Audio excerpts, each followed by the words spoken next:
না বাবা, এভাবে আর থাকা যায় না, অনেক হয়েছে। আমি এভাবে বন্দি জীবন কাটাতে পারবো না। এভাবে বলিস না মা, আমাদের এই মৎস্য রাজ্য থেকে কোনোদিন কেউ বাইরের রাজ্যে যায়নি। আমি তোকে এইভাবে বাইরে কোথাও যাওয়ার অনুমতি দিতে পারি না। আহা মহারাজ, আমাদের কন্যা নীলা খুব বুদ্ধিমতী। সে কোনো বিপদে পড়লে আবার বের হয়ে আসতে পারবে। কিন্তু তাই বলে কোনো কিন্তু না বাবা, আমার অনেক দিনের স্বপ্ন।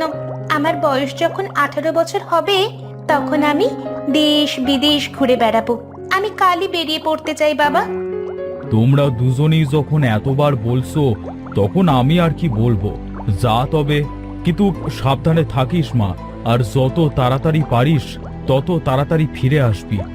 আচ্ছা বাবা।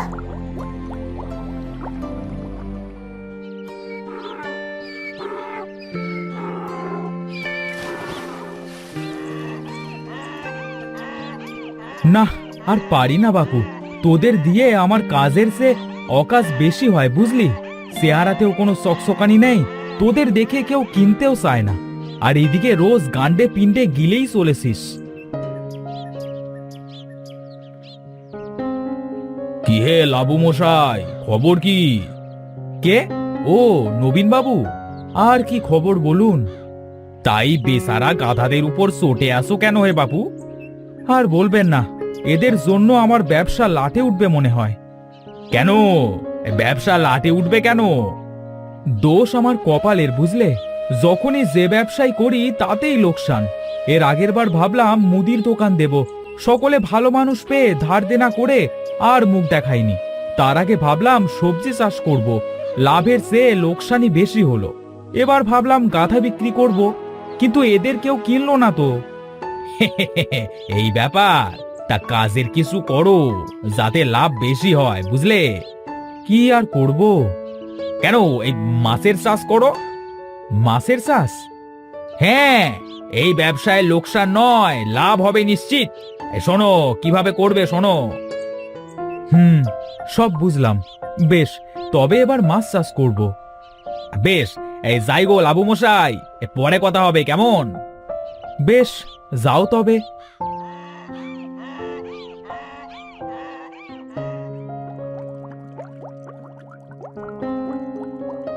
আহা, কি সুন্দর চারপাশ। কিন্তু এই গভীরে আর কতক্ষণ ঘুরবো?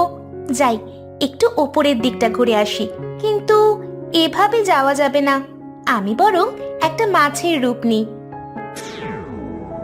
হ্যাঁ, এবার এই মাছের রূপে আমি সব জায়গায় যেতে পারবো। যাই, ওই ওপরের দিকটা একটু ঘুরে আসি।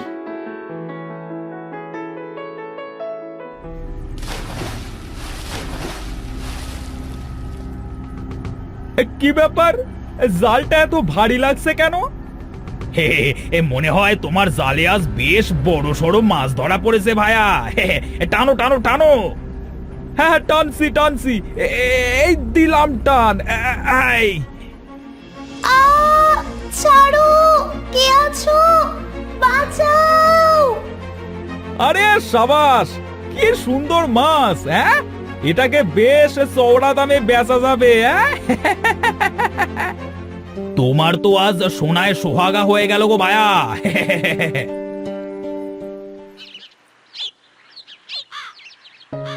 না, নবীন মশাইয়ের কথা মতো মাছ চাষ করাই ভালো। যাই, বাজার থেকে কিছু মাছ নিয়ে আসি। এবার ব্যবসা কাকে বলে সবাইকে দেখিয়ে দেব।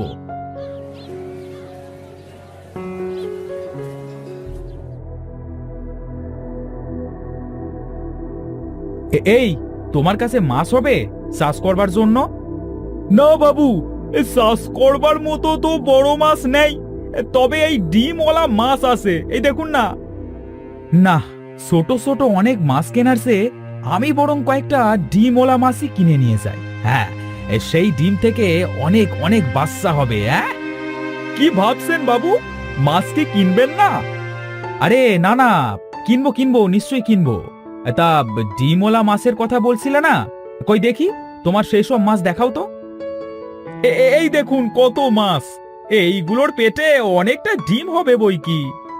তা আমাকে 5টা বেশ ভালো ডিমওয়ালা মাছ দাও তো।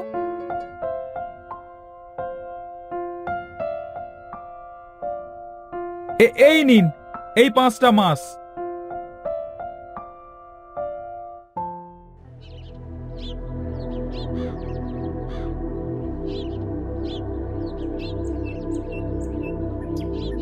এই সারলাম।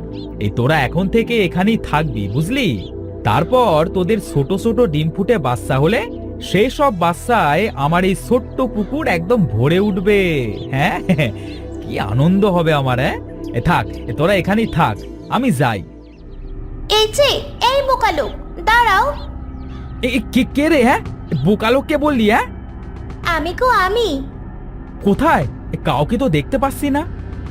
আরে বোকালো, পুকুরে এইমাত্রই তো আমায় ছাড়লে, আর এখন দেখতে পাচ্ছ না? এই দেখো, আমি নীলা বলছি গো। ও মা, এ যে কথা বলা মাছ! এই ধরনের মাছ তো আগে দেখিনি আমি। আরে, আমি হলাম নীলা। এই সমুদ্রের গভীর থেকে ওই দুষ্টু জেলে আমায় ধরে এনেছে। ও তাই নাকি? তা বেশ বেশ, তোমার এখানে কোনো অযত্ন হবে না, দেখো, রোজ খাবার দেব। আচ্ছা, তুমি তো কথা বলা মাছ, তবে কি তোমার ডিম থেকে হওয়া সব মাছও কথা বলবে? মরণ, আমি মাছ নই। আমি হলাম মৎস্যকন্যা রাজকুমারী নীলা। আমি মৎস্যরাজের মেয়ে। এই দেখো আমার আসল রূপ। ও মা গো মা, কি সুন্দর গো তুমি! তুমি এখানে কিভাবে এলে? চালাক জেলেটা তোমাকে বোকা বানিয়েছে। এখানে একটা মাছের পেটেও ডিম নেই। তুমি ডিমওয়ালা মাছ কিনেছিলে কেন? আসলে আমি যখনই কোনো ব্যবসা করি তখনই তাতে ক্ষতি হয়। এবারে একজন বুদ্ধি দিল যে মাছ চাষ করতে। টাকার অভাবে ছোট পোনা মাছ না কিনে বড় ডিমওয়ালা কয়েকটা মাছ কিনে আনলাম, তাদের ডিম থেকে মাছ হবে ভেবে। আহারে, তুমি বুঝি গরিব? হ্যাঁ তো, আমি কোনো কাজের না, যাই করি তাতেই ক্ষতি। থাক সেসব কথা, না জেনে তোমার সাথে কত অন্যায় করেছি। আমি বরং তোমায় আবার সমুদ্রে ছেড়ে দিয়ে আসি, চলো। বেশ, যাব, কিন্তু তার আগে শোনো, আমি তোমায় তোমার সততা আর ভদ্রতা দেখে একটা উপহার দিচ্ছি। তুমি বাড়ি গিয়ে দেখবে তোমার বাড়ির সামনে বড় বড় দুটো কুয়ো হয়ে গেছে, আর সেই কুয়ো ভর্তি থাকবে বড় বড় সমুদ্রের মাছ। তুমি রোজ সেখান থেকে যতই মাছ ধরো না কেন, সে মাছ কখনোই শেষ হবে না। তাই তুমি আমায় এত বড় একটা উপহার দিলে, ধন্যবাদ তোমায়। জানো, মা বাবা মারা যাওয়ার পর অনেক কষ্ট করে বড় হয়েছি। আজ তোমার এই উপহারের জন্য আমার অনেক বড় উপকার হলো। চলো, তোমায় সমুদ্রে দিয়ে আসি। বেশ, চলো।